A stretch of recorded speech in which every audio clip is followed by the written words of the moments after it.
Right, following on from the last video, how to adjust the brakes on your RC vehicle, I suddenly thought, well, in fact it's different on the Acme NB16.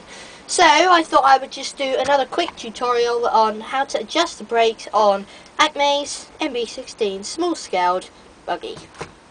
In small-scaled buggies, often things are in different places to where they would normally be on larger scaled trucks, because we are trying to get best design in order to get just as good performance out of a smaller scaled car than a larger scaled buggy or car.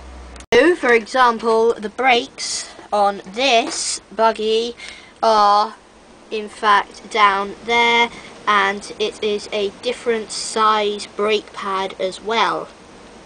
So in order to adjust the brakes on this RC vehicle, there are some more screws which in fact you can adjust just like the other truck, my Bug Crusher.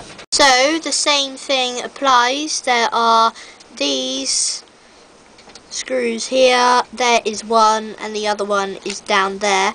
And the same thing, also the brakes come just off of your central differential gearbox.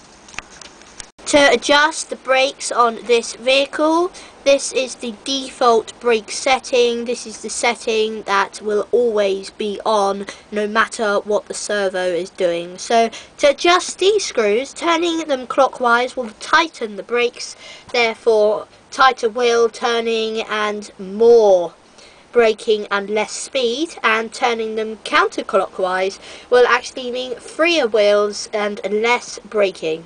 Do not turn them too much counterclockwise. If you turn them too much counterclockwise, then the brakes will not be as effective as they should be when running your RC vehicle. The way on this small buggy is to actually adjust the arm that connects to the brake, which therefore brakes on the buggy. So when I accelerate, the servo goes this way like that, and then pulls on the brake, which means free wheels.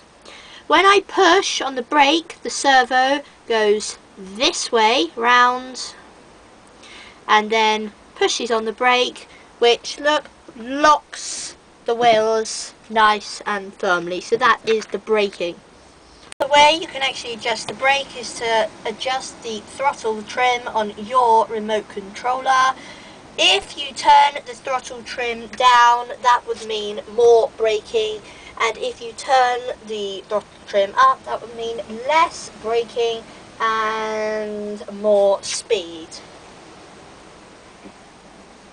Once again, please remember, when adjusting your RC vehicle, always make small adjustments at a time. Therefore, if you make an adjustment and it's a wrong adjustment, then you can always turn it back to default settings. So always remember where the default settings are when adjusting your RC vehicle. Thank you very much for watching. No more action videos now for a few weeks. There's the home of two of the vehicles, the other two are in the other shed. Anyway, thank you very much for watching. JTorney12 out once again. It's called a light.